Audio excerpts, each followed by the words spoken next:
ராம் ராம் அண்ணா. Axis bank account details, GPay number, CUB QR code இதெல்லாம் share பண்ணியிருக்கு.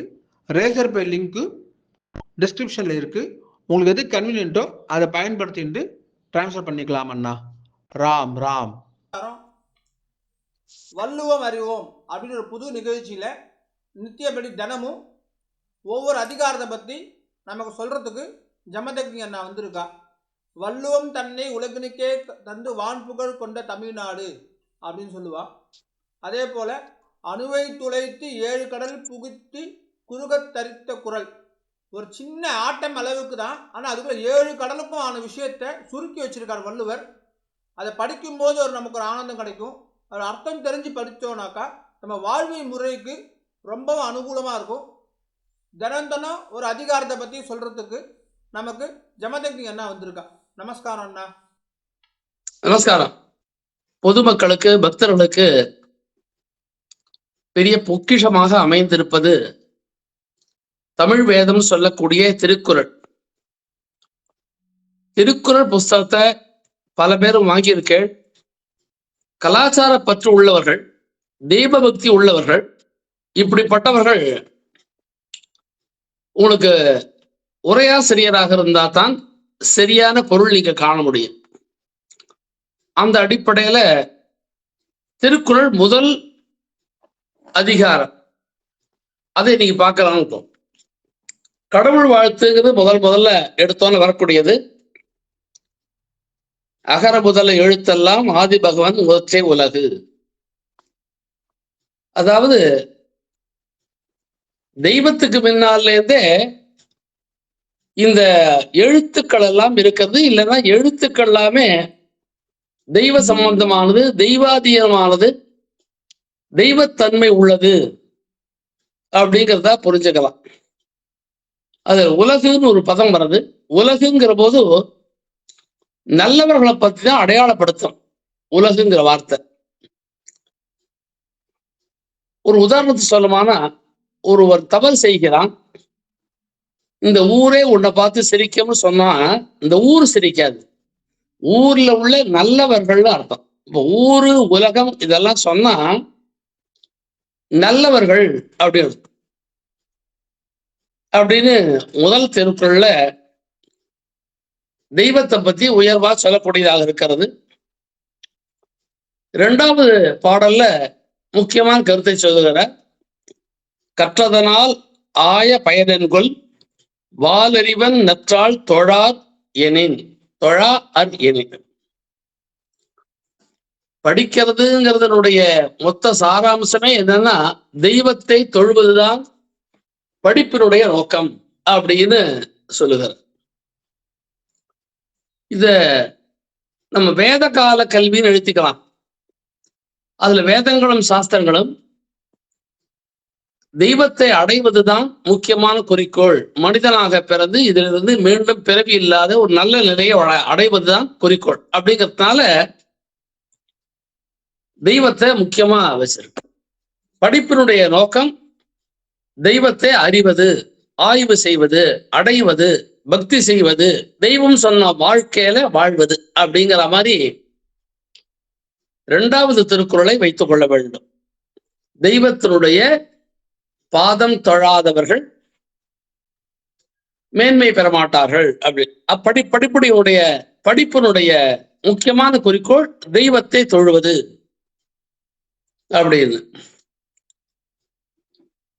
அதனால நம்மளுடைய வேத காலத்து படிப்பா இருக்கட்டும், கலாச்சார படிப்புகளா இருக்கட்டும், எல்லாமே தெய்வத்தை தொழுவதுதான் முக்கியமான குறிக்கோள் சொல்லக்கூடியதாக இருக்கிறது. நம்ம வேதம்னு பார்த்தாலும் வேதத்தினுடைய என்ன சாராம்சம் கேட்டா, மீண்டும் இந்த மண்ணிலே பிறக்காமல் இருப்பது, பிறப்பு இல்லாத முக்தி நிலையை அடைவது. அப்ப படிப்புன்னு சொல்றதே இங்க வேதங்களையும்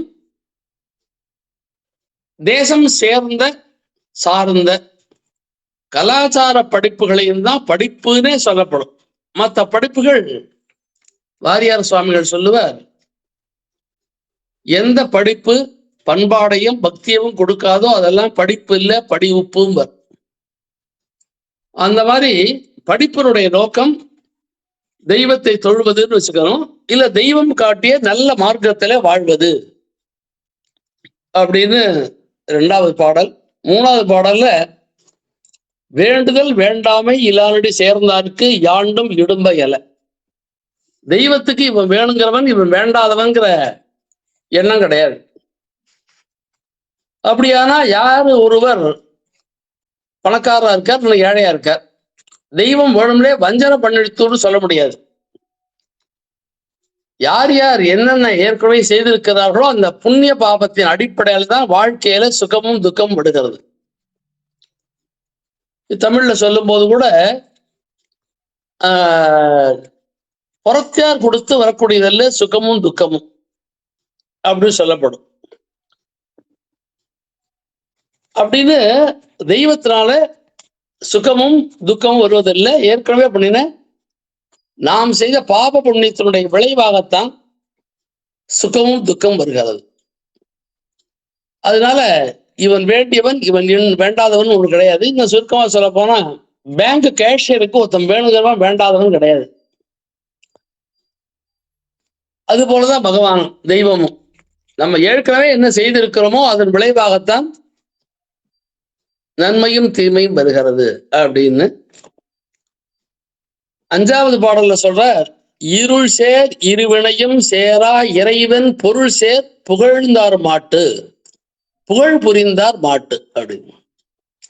இருள் சேர் வினை அப்படின்னா பாவமும் இருக்கக்கூடாது புண்ணியமும் இருக்கக்கூடாது, ரெண்டும் இல்லாத நிலையில தான் பிறவி இல்லாத உயர்ந்த நிலை அடைய முடியும்.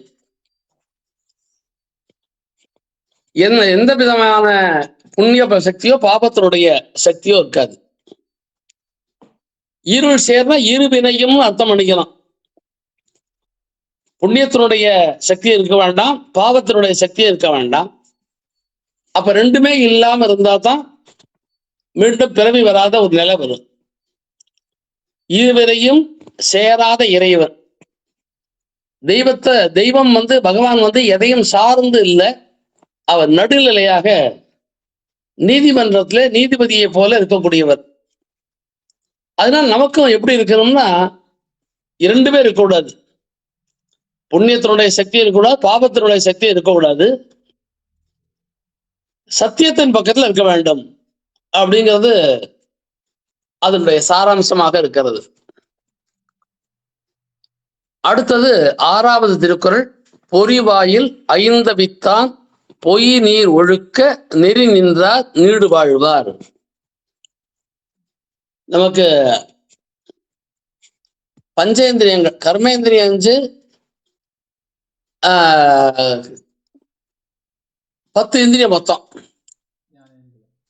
அப்படி 10 இந்திரியங்கள் மூலமாக நாம் செய்யக்கூடிய பாப புண்ணியத்தினுடைய விளைவுதான். அப்ப இந்த இந்திரியங்கள் மூலமாக என்ன செய்கிறோமோ அதனுடைய விளைவுதான் ஒரு ஜென்மாவில இல்ல மறு ஜென்மாவிலையும் தொடர்ந்து வரும். கர்மேந்திரியம் நமக்கு கை காலு இதெல்லாம் இருக்கு. அப்படி இந்திரியங்கள் மூலமாக நாம் செய்யக்கூடிய பாப புண்ணியத்தினுடைய விளைவுதான் நன்மையும் தீமையும். பொறிவாயில் 5 அபித்தான்னா அந்த இந்திரியங்கள்லாம் செயல்படாத அளவுக்கு இல்ல, அதனுடைய பக்கம் நாம் போகாமல் இருக்க வேண்டும். இந்திரியங்கள் காட்டிய வழியிலே போகாமல் இருக்க வேண்டும் அப்படிங்கிறது 7வது பாடலா 6வது பாடலாக இருக்கிறது. அடுத்து 7வது பாடல். தனக்கு ஊமை இல்லாதான் தாழ் சேர்ந்தார் கல்லால் மனக்கவலை மாற்ற அரிது. தெய்வத்துக்கு ஈடுன்னு யாரும் கிடையாது, அதனால தனக்கு ஊமை இல்லாதவான் அப்படின்னு. அப்ப தெய்வத்தை தொழுவதை பட்டுத்தான் இந்த பாடலும் இருக்கிறது. எத்தனையோ விதமான மனக்கவலை இருக்கு. இந்த மனக்கவலை எல்லாம் போக வேண்டுமானால் தெய்வ பக்தி மிகுதியாக இருக்க வேண்டும். நம்மளுடைய நிஜமான கட்டங்கள் தீருமானா கட்டம் தீராது. அதிலிருந்து மனசுக்கு ஒரு சமாதானம் ஆறுதல்லாம் நமக்கு கிடைக்கும். அதனால மனக்கவலை தான் சொன்னார். தெய்வத்தை வழிபட்டா பணங்காசு வரும்னு சொல்லல, மனக்கவலை தான்.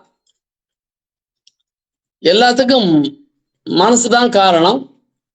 தெய்வ பக்தி உள்ளவர்களுக்கு இந்த மனக்கவலை அதிகமாக இருக்காது, அது படிப்படியாக குறையும்.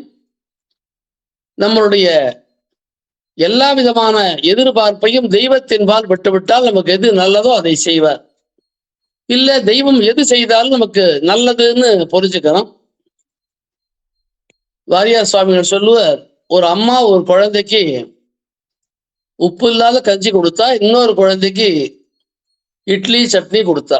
ஏன்னா அந்த குழந்தைக்கு அது ஒத்துக்கும், அது கொடுத்தா. இந்த குழந்தை 4 நாளா ஜுலமா இருக்கு, அதுக்கு கொடுக்கல, அவ்வளவுதான். அப்ப நமக்கு எது ஒத்துக்குமோ அப்படின்னு வச்சுக்கலாம்.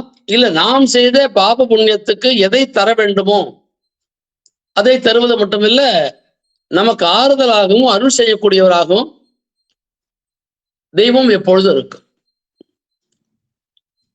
அடுத்த பாடல் 8வது பாடல். அறவாழி அந்தணன் தாழ் சேர்ந்தார் கல்லால் பிறவாழி நீந்தல் அரிது. அறவாழி அந்தணன் அப்படின்னு சொல்லிட்டு பிராமணன் காலில் போய் விழுன்னு ஒரே வார்த்தையா சொல்லாம அப்படி சொல்லியிருந்தா என்ன ஆகும்? தவறு செய்த பிராமணனும் கூட வணங்க தகுந்தவன்கிற மாதிரி அர்த்தம் வந்துடும். அதனால அவர் சொல்லும் போதே ஜாக்கிரதையா சொல்லியிருக்க. அறவாழி அந்தணன் தாழ் செய்து. அறவாழினா என்னன்னு பார்க்கணும். அப்புறம் அறவாழினா வேதங்கள் சொன்னபடி எவன் ஒருவன் வாழ்வானோ. சரி, அப்படி இன்னைக்கு வாழ முடியுமா? வாழ்கிறார்களான்னா வாழக்கூடியவர்கள் இருக்கிறார்கள், அவர்களைத்தான் நாம தேர்ந்தெடுக்கணும். நல்லவர்கள் யாரும் பிரசித்தமாக இருக்க மாட்டார்கள். ஏன்னா அவர்கள் சொந்த செயல்பாடு செய்வதற்கே நேரம் போராது. அவர் பிரசித்தமாக ஒருத்தர் எப்படி இருக்க முடியும்? அதனால வேதங்களை படிப்பது, உபாசனங்கள், அக்னிஹோத்திரங்கள் பண்ணுவது, நித்திய கர்மானுஷ்டானங்கள் ஈடுபடுவது அப்படின்னு பிராமணனை பொறுத்த வரைக்கும் நாள் முழுக்க சில காரியங்கள் எல்லாம் சாஸ்திரங்கள் சொல்லுகிறது. அதெல்லாம் செய்யக்கூடியவனைத்தான் அறவாழின்னு சொல்லணும். இந்த செயல்பாடுகளை தவிர அவனுடைய செயல்பாடு எல்லாமே தர்மமும் சத்தியமும் சார்ந்ததாக இருக்க வேண்டும். ஒவ்வொரு நாளும் நாள் முழுவதும் தர்மத்தின் வழியை பின்பற்றக்கூடியவனாக இருக்க வேண்டும். இப்படியெல்லாம் இருந்தா தான் அறவாழி அந்தணன் சொல்லலாம். அதனால வள்ளுவருக்கும் தெரியும், எல்லா பிராமணனும் வணங்க தகுந்தவனாக இருக்க மாட்டாங்கிறது வள்ளுவருக்கும் தெரியும். அதனாலதான் அவரே சொல்லும் போதே அறவாழி அந்தணன் தாழ் சேர்ந்தாருக்கு அல்லால் பிறவாழி நீந்தல் அரிது அப்படின்னு அத தர்மத்தின் வர்க்கமாக யார் வேதம் சார்ந்து சத்தியம் தர்மம் செயல்பாடுகளுக்கு உட்பட்டு எவன் வாழ்கிறானோ அந்த பிராமணன் காலில் விழுந்தா உனக்கு பிறவி பெருங்கடலை தாண்டலாம் அப்படின்னு சொல்றார்.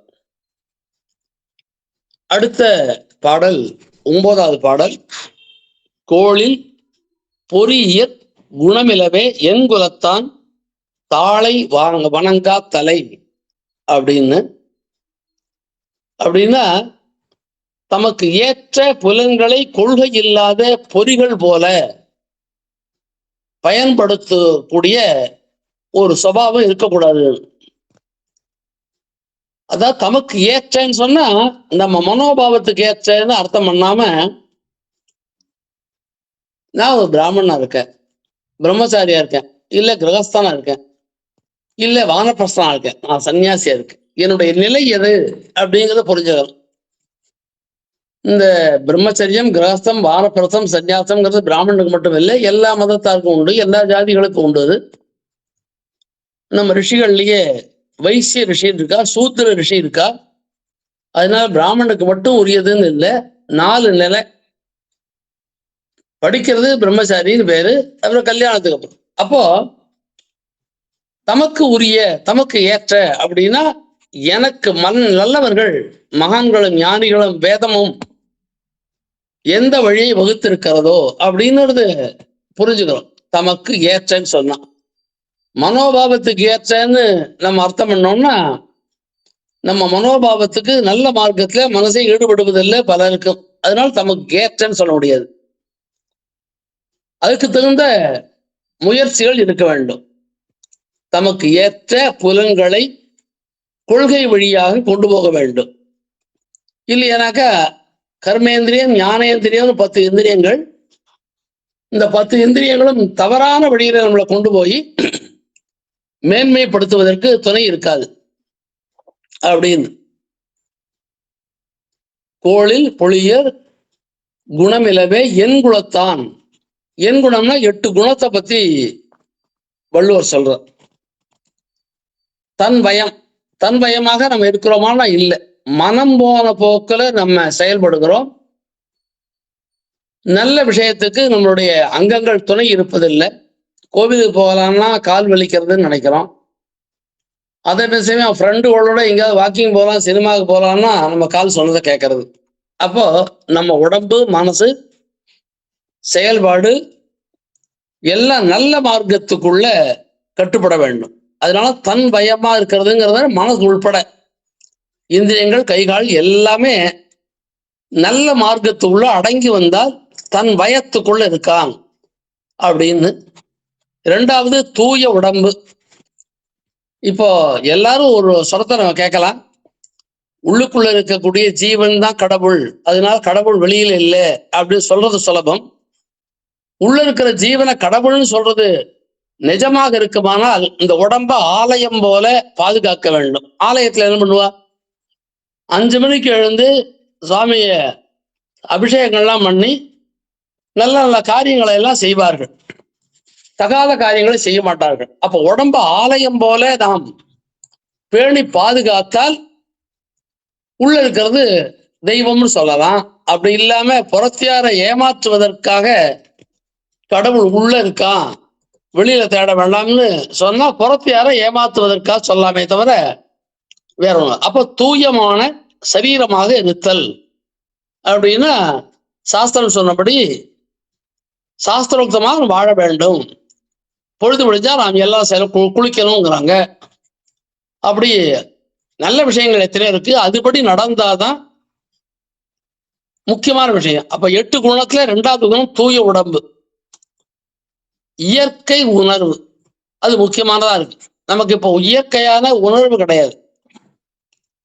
நிறைய மனிதர்கள் செய்யக்கூடிய தவறுகள் பார்த்தா மது வர்க்கம் சாப்பிடுகிறார்கள், மாம்சம் சாப்பிடுகிறார்கள். நமக்கு இயற்கை அது இல்லையே.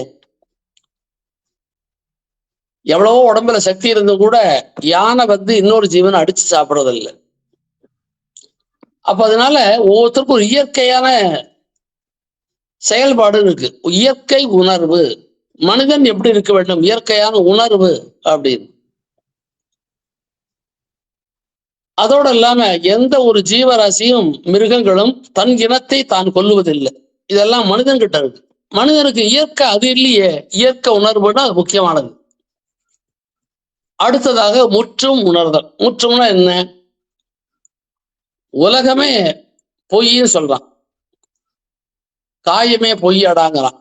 அப்படின்னா எது உண்மைன்னா தெய்வம் ஒன்றுதான் உண்மையானது. அப்ப முற்றும் உணர்வது, எது இருந்தாலும் கடைசியில தெய்வ பக்தி முக்கியமானது உணர்வது. அதை தவிர இயல்பாகவே தனக்கு பாரத்தை குறைத்து கொள்ள வேண்டும். அதான் குடும்பத்துல எல்லா பொறுப்புகளையும் தானே எடுத்து போட்டு செய்வது சில காலத்துல உண்டு. ஆனா அது எப்பவும் தொடரக்கூடாது. படிப்படியா பாரத்தை இறக்கி கொள்ள வேண்டும். பாரம் இல்லாம இருந்தா பயணம் சுலபமாக முடியும் அப்படின்ப. அப்புறம் தெய்வத்தினுடைய அருள், பேரருள் உடைமை அப்படின்னு அடுத்ததாக சொல்ற. அதாவது தெய்வத்தினுடைய ஆற்றலை முழுமையாக உணர்வது. அப்புறம் எல்லாவற்றிலும் வரம்பு உண்டு. ஒவ்வொரு காரியத்தையும் செயல்பட வேண்டிய வரம்பு உண்டு. அந்த வரம்பு மீறி காரியங்கள்ல செயல்படக்கூடாது. இப்படியெல்லாம் சில கிரந்தங்கள்ல சைவ ஆகமத்துல கூட கூறப்படுகிறது. அதனால இப்படியெல்லாம் இருக்க வேண்டும்னு 10வது பாடல் சொல்லும் போது, பிறவி பெருங்கடல் நீந்துவார் நீந்தார் இறைவனடி சேராதார். பிறவி பெருங்கடல் நீந்துவார். இந்து மதம் ஒண்ணுதான், மறுபிறவியை பத்தி பேசக்கூடியதாக இருக்கு, மோட்சத்தை பத்தி பேசக்கூடியதாக இருக்கு. அதனால வள்ளுவர் இந்து மதத்தை சார்ந்தவர்களுக்கு பல அடையாளம் இருக்கு. அதுல இந்த திருக்குறள் ஒரு முக்கியமான அடையாளமாக இருக்கு. தெய்வத்தோட பக்தி செய்து நல்லவர்கள் சொன்ன மார்க்கம், நல்லவர்களோ தேட வேண்டாம், நீங்க வள்ளுவர் சொன்னதையும் நீங்க வாழ்க்கையில கடைபிடிச்சா கூட போறோம், நல்ல ஞான மார்க்கமாக அது அடைந்து விடும். இறைவன் அடி சேராதார். இப்ப இறைவன் அடி சேருவதில் கூட பலவிதமான தத்துவங்கள் இருக்கு. அதுல சின்ன தத்துவம் என்ன சொன்ன கேட்டாங்க, ஒரு நாளைக்கு முழுக்க நீங்க என்ன சொன்னேன்னு ராத்திரி படுக்கிறதுக்கு முன்னால இறைவன்ட்ட சொல்ல வேண்டும். காத்தால எழுந்து நான் காரியத்தை பண்ணேங்கிற போது எதையும் மறைக்காம சொல்ல வேண்டும். அப்படி சொல்லும் போது நீங்க செய்த தவறுகளையும் அதுல லிஸ்ட் போட்டு சொல்லணும். அப்படி சொல்லுவதனால என்னன்னா, நாளைக்கு இந்த மாதிரி தவறு செய்யக்கூடாது, ஏன்னா கடவுள்கிட்ட ஒப்படைக்க வேண்டியிருக்கு இன்னைக்கு செய்த காரியங்கள் எல்லாம். அதனால தெய்வத்துக்கிட்ட சொல்லும் போது நிறைய நல்ல காரியம் செய்ததாக தெய்வத்துக்கிட்ட நாம் சொல்ல வேண்டும் அப்படின்னு ஒரு கொள்கை ஒருத்தருக்கு இருந்தா அதுதான் இறைவன் அடி சேருவது. இல்லை நாள் முழுக்க எப்படி வேணா இருக்கலாம், ஒழிஞ்ச போது கோயிலுக்கு போனா போறோம் அப்படின்னு நினைச்சா அது இறைவன் அடி சேருவதுன்னு ஆகாது. சன்மார்க்கத்துல வாழ வேண்டும், ஒவ்வொன்றையும் தெய்வம் பார்த்து கொண்டு இருக்குன்னு சொல்ல வேண்டும். இல்ல ஒவ்வொரு நாளும் இரவு படுக்கிறதுனால இன்னைக்கு நான் வேலை செஞ்சேன், இந்த தவறு செய்தேன், நல்லது செய்தேன், ரெண்டையும் சொல்லணும். இப்படியெல்லாம் இருந்தா இறைவனடி சேருவது அப்படின்னு பேரு. அப்படியெல்லாம் இருந்தான்னா சம்சார சாகரம், அதான் பிறவிப்படுங்கள். பிறவிங்கிறதே பெரிய சமுத்திரம். இதை தாண்ட வேண்டுமானால் தெய்வ அருள் வேண்டும். இதை தாண்டினா என்னன்னா மீண்டும் பிறவி இல்லாத உயர்ந்த நிலை வரும். எப்படி பிறவி பெருங்கடல் நீந்துவார் நீந்தார் இறைவனடி சேராதார் அப்படி சொல்லுகிற, இப்படி தெய்வத்தை வழிபட்டு நல்ல உயர்ந்த நிலை அடையலாம் அப்படின்னு சொல்லுவதாக இந்த முதல் அதிகாரம் தெரிவிக்கிறது. ஒவ்வொரு குறளையும் விஸ்தாரமா சொல்லுவதால நிறைய நமக்கு நேரம் வேணும். நாம் ஒரு நாளைக்கும் ஒவ்வொரு நாளும் ஒவ்வொரு அதிகாரத்துக்கும் நாம் எடுத்துக்கக்கூடிய நேரங்கிறது 20 நிமிஷம், அதிகபட்சம் 25 நிமிடத்துக்குள்ள அந்த ஒரு அதிகாரத்தை நம்ம பார்த்து முடிக்கணும்னு நினைக்கிறதுனால இதுக்கு மேல விஸ்தாரமா சொல்லுவது நேரத்துக்கு பொருத்தம் இல்லாததாக இருக்கும். ஆகவே இந்த அளவில் இந்த முதல் அதிகாரத்தை பூர்த்தி செய்து கொண்டு எல்லோரும் தெய்வ வழிபாட்டில் இருக்க வேண்டும் என்பதை பிரார்த்தனை செய்து கொள்வோம். எல்லோருக்கும் தெய்வ அருள் கிடைக்கட்டும்.